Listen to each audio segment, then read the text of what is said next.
Hi guys, welcome back. It's been a pretty hectic week or two since I've last talked to you, so apologies for being a bit on the quiet side. A lot of uni work had to be done as well, so I had to sign off loads of assets and things and paperwork and stuff, so it's been quite full on. As you can see, I've just finished shift and about ready to go to bed. It's almost 3 o'clock in the morning, so it's been a long day. Okay, so yesterday I had a chat call for a gentleman who it came down as ineffective breathing or breathing problems or something like that. As it turned out, he was walking around. He looked fine. Just a bit of discomfort, which we thought, he said it was to do with his back, his long-term injury.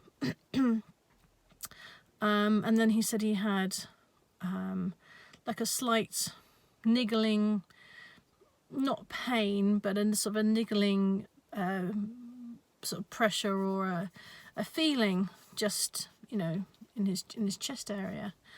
So of course when he says that, you think, okay, worst case scenario, sit yourself down, let's go through some obs, let's have a look at the ECG. First of all, he didn't really want to. He didn't like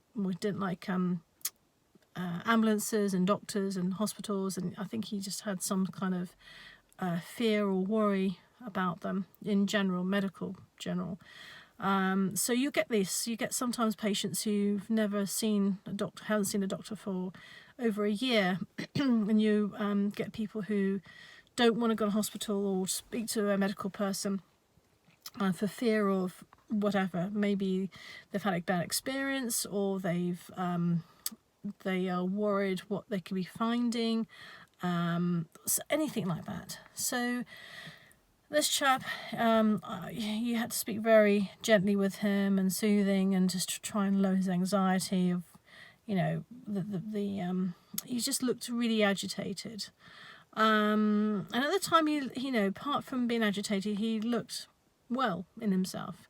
And his partner, his daughter, was there, and they're the ones who actually called the ambulance, because he was saying, this pain's been bugging him, but he's not wanting to take tablets on, So sat him down, started doing the obs.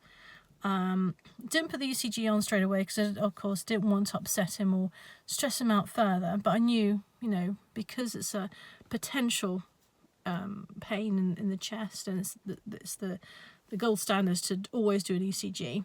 I got to that anyway. So as I was talking to him and calming him down, his pulse was, wasn't too high. It was like around 80, got down to about 70 or something. So, he was gradually lowering it down. And made a bit of a joke about, okay, now I can't get my turn to sort of shave a man's chest, and that you try and be light-hearted about it, because obviously when people are a bit worried and nervous, you try to make them feel excuse me, my throat's dry today, not COVID, I have to say, just dry.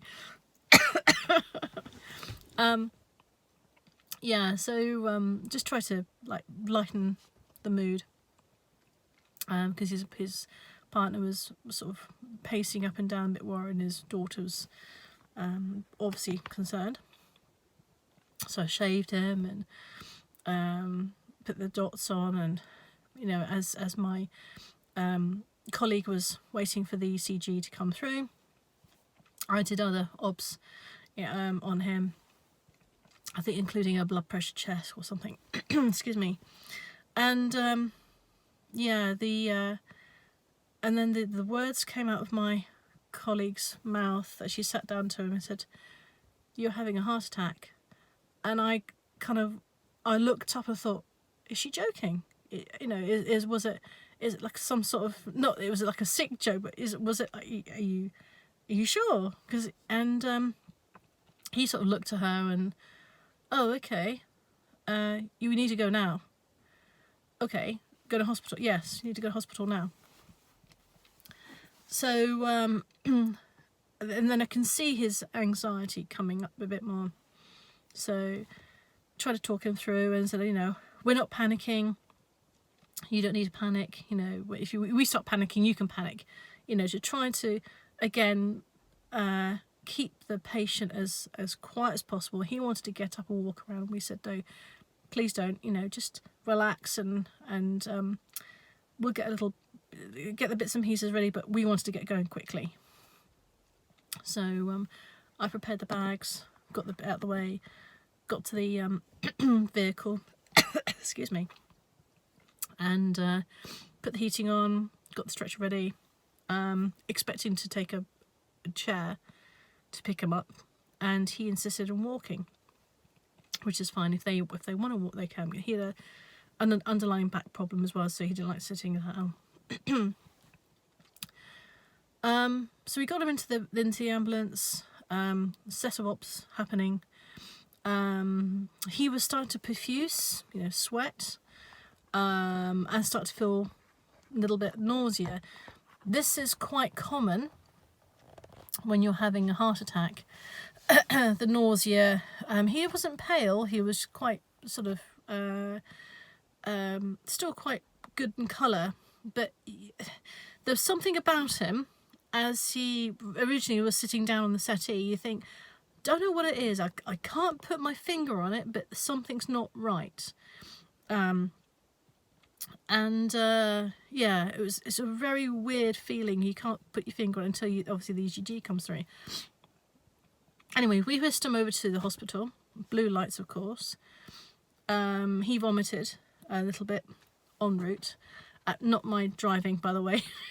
Yes, you do have to drive with purpose in, you know, with blue lights, and to make sure that you're safe, and you're safe for yourself and your colleague and your patient, and you make progress.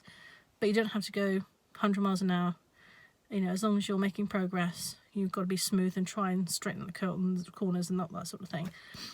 Got to the hospital, went straight down to the cardiac unit, and as they were waiting to put him they put him into the ward first of all to prepare him to take him up to the cardiac unit to put some stents in. He then arrested, cardiac arrested, excuse me. Oh dear. On the bed, on our stretcher. Excuse me. The pads are on already. They shocked him. He came back on, oh, what's that? And they said, okay, you're fine, you're back, don't worry. And within about 2 minutes, 3 minutes, he rested again. They shocked him again. Oh, what's that? Excuse me again, sorry. They could take him up to the lab, where we helped them put him onto the table. We left, and the idea was that they had to put stents in to his heart, you know, to basically allow the blood flow to go through. And all this time we were talking to him, and he was acknowledging us, and, you know, making good conversation. Talked about his family, talked about his past, you know, eye contact, even through the masks and everything. And then went on to the next job. And then earlier today, we just found that he actually died on the table before they put the stents in. He just had cardiac arrest, then they couldn't get him back. The enormity of that just hit me today when I heard about it. Thinking you're the last people that they saw alive. Even, you know, he didn't even say goodbye to his daughter, his partner, even though the partner was there. Obviously not in the room, but in the hospital. The daughter just watched him walk out the door, and as far as she was concerned, and we thought, you know, he'll be walking back again in, you know, a couple of days or something. But it wasn't to be. He and it's just amazing, you know. He wasn't very young. He wasn't very old. In a way of, you know, he wasn't in his sort of 60s or anything like that. But you sort of look at someone and thinking, you just don't know. You really don't know that you could be the last person to talk and communicate with a patient, and your face potentially is the last thing that they see before they close their eyes, and that's it, they're gone. So this is going to kind of keep with me for a few days, I think. I think it's good that I can reflect on it. If you come across a job that sort of affects you, the best thing to do is to talk about it, certainly. And my station's got some amazing people. I work with some amazing paramedics and ECAs and techs, and there's always people around you can talk to about things like this. And of course, there's you guys, so I can share the experience. And that in itself is a healing process, you know.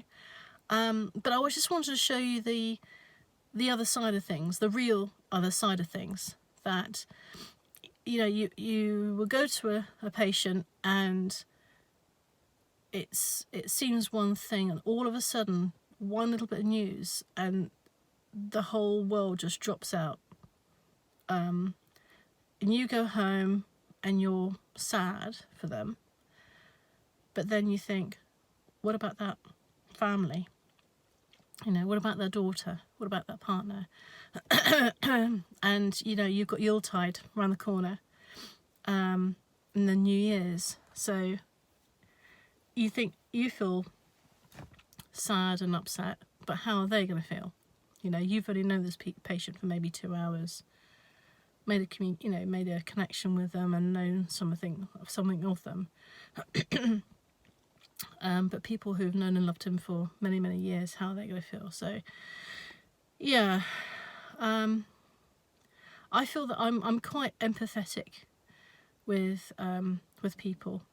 I make connections very quickly, and I feel for them very, very easily. Is that a good thing? Is that a bad thing? I don't know. I think that's what makes you human. And I certainly don't want to be one of these robots who are just look at life and go, yeah, well, you know, it's one of those things. You know, they just died. Life goes on.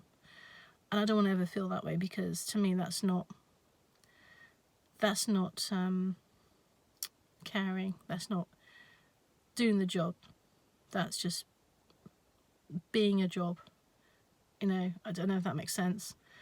So yeah, but anyway, thank you for listening. Yeah, sorry for the coughs. I've not had anything to drink today, really. So I'm severely dehydrated. Which is another thing which you guys will find out soon enough. If you drink so much is great, but then you'll be jumping into everyone's toilets in their houses, and some of them you just don't want to go into. But yeah, all right. Well, stay safe, everyone, and drive carefully, especially through this awful weather that's happening at the moment. If you've got any questions, queries, and experiences yourselves, please do let me know. And you know, it'd be great to, you know, to exchange ideas and thoughts and things, you know. And I shall make another video up very, very soon on other jobs I've done. All right. Good night, everyone. Be well. Bye bye.